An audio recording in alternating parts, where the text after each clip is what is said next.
Bapak, Ibu, dan Saudara yang dikasihi Tuhan, Shalom. Semoga kasih kemurahan Allah menyertai Bapak, Ibu, dan Saudara sekalian.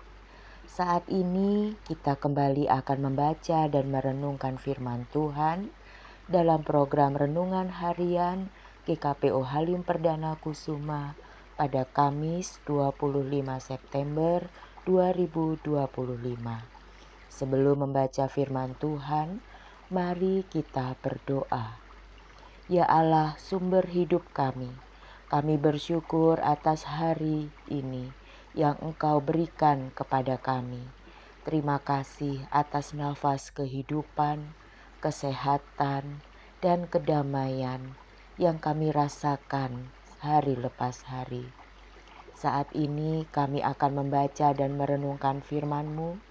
Berkatilah kami ya Tuhan, agar dapat mengerti dan melakukan firman Tuhan dalam hidup kami.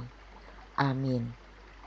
Bapak, Ibu, dan Saudara yang dikasihi Tuhan, bacaan kita terambil dari 2 Korintus 8 ayat 8 sampai 15. 2 Korintus 8 ayat 8 sampai 15. Demikian firman Tuhan. Aku mengatakan hal ini bukan sebagai perintah, melainkan dengan menunjukkan usaha orang-orang lain untuk membantu. Aku mau menguji keikhlasan kasih kamu, karena kamu telah mengenal anugerah Tuhan kita Yesus Kristus, bahwa sekalipun Ia kaya, oleh karena kamu Ia menjadi miskin, supaya kamu menjadi kaya oleh karena kemiskinannya. Tentang hal itu, inilah pendapatku. Itu berfaedah bagi kamu yang sejak tahun lalu sudah memulai, tidak hanya untuk berbuat, tetapi juga berniat untuk itu. Selesaikan jugalah pelaksanaannya. Sekarang, hendaklah pelaksanaannya sepadan dengan kerelaanmu, dan lakukan itu dengan apa yang ada padamu. Sebab jika kamu rela untuk memberi, pemberianmu akan diterima berdasarkan apa yang ada padamu, bukan berdasarkan apa yang tidak ada padamu. Sebab kamu dibebani, bukanlah supaya orang-orang lain mendapat keringanan, tetapi supaya ada keseimbangan. Hendaklah sekarang ini kelebihan kamu mencukupkan kekurangan mereka, agar kelebihan mereka kemudian mencukupkan kekurangan kamu, supaya ada keseimbangan. Seperti ada tertulis, orang yang mengumpulkan banyak tidak berkelebihan, dan orang yang mengumpulkan sedikit tidak berkekurangan. Demikian firman Tuhan. Bapak, Ibu, dan Saudara yang terkasih, tema pada renungan harian saat ini adalah menjadi kaya dalam pelayanan kasih. Latar belakang dari 2 Korintus 8 ayat 8 sampai 15 yang kita baca ini secara umum digambarkan sebagai upaya Paulus mengumpulkan dana atau kolekte dari jemaat di Korintus. Mengapa Rasul Paulus melakukan hal ini? Paulus mengumpulkan uang atau kolekte dari jemaat-jemaat seperti Makedonia, Filipi, Tesalonika, dan Berea untuk membantu perkembangan dan kehidupan jemaat dan para rasul yang hidup di Yerusalem, yang hidup mereka sangat miskin. Paulus memberi kesaksian dari apa yang telah dilakukan jemaat Makedonia untuk dapat menggerakkan hati jemaat di Korintus. Mereka, dalam hal ini Paulus, bercerita, bersaksi tentang jemaat Makedonia yang sekalipun kehidupan ekonomi mereka pas-pasan, bahkan dikatakan miskin, namun mereka memiliki niat yang besar untuk membantu. Pemberian mereka tidaklah banyak, tapi mereka memberi dengan kerelaan hati, bahkan melebihi dari kemampuan mereka sendiri untuk memberi.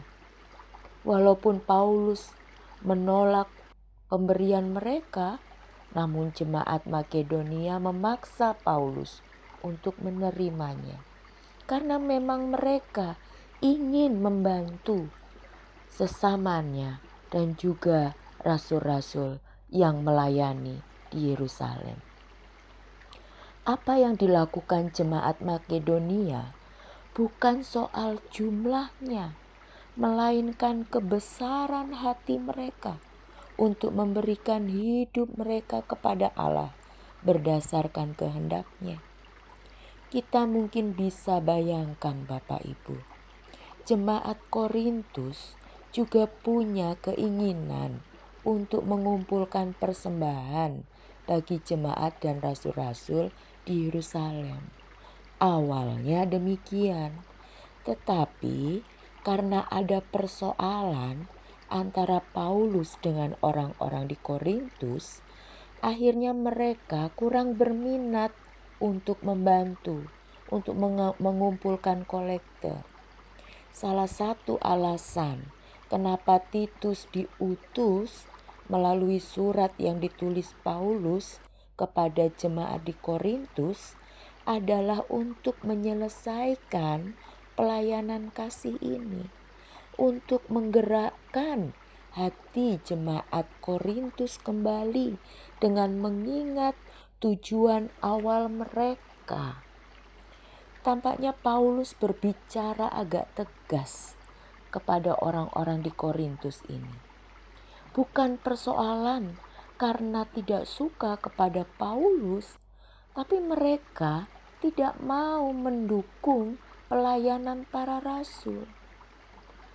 Ini adalah soal panggilan hidup orang-orang percaya untuk saling menopang dan menolong supaya ada keseimbangan seperti pada ayat 14.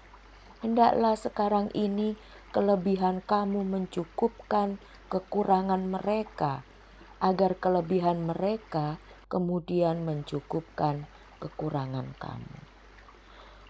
Untuk yang keempat kalinya dalam pasal pertama, Paulus mengingatkan, memberi uang adalah karunia dari Allah.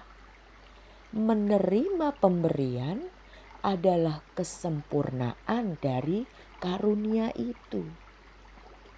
Memberi adalah karunia Allah. Menerima adalah kesempurnaan dari karunia itu.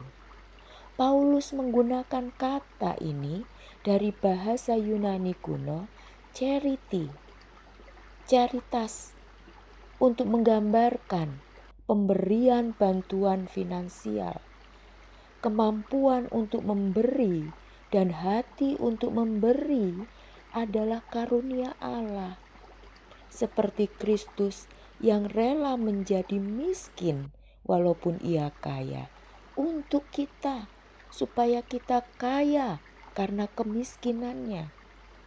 Jadi Bapak, Ibu, dan Saudara yang dikasihi Tuhan, pesan dari renungan ini bagi kita semua adalah kita diingatkan bahwa tanda dari kedewasaan iman adalah ketika kita sudah bisa berbagi dan berbuat baik kepada semua orang dengan hati yang tulus, ikhlas, tanpa pamrih.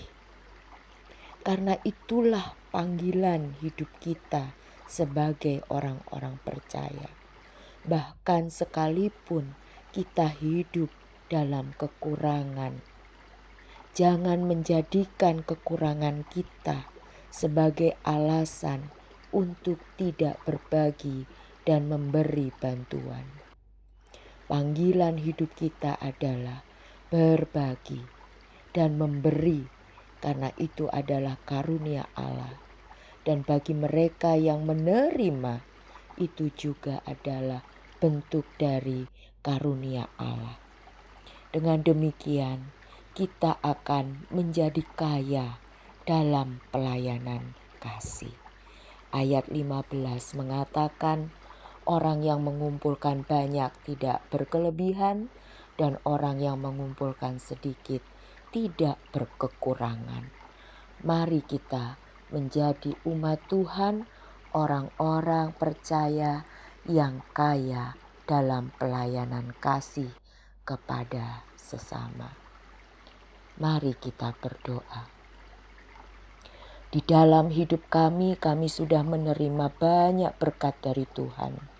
Sekalipun kami merasa bahwa hidup kami berkekurangan, tapi jadikanlah kami orang-orang yang memiliki hati yang besar, hati yang mau memberi, hati yang peduli kepada orang-orang yang membutuhkan. Ajarilah kami Tuhan untuk menjadikan karunia yang Engkau berikan kepada kami sebagai cara kami untuk bisa melayani Tuhan, menjadi kaya dalam pelayanan kasih. Terima kasih Tuhan, dalam nama-Mu kami serahkan hidup kami dan pelayanan kami. Amin. Amin.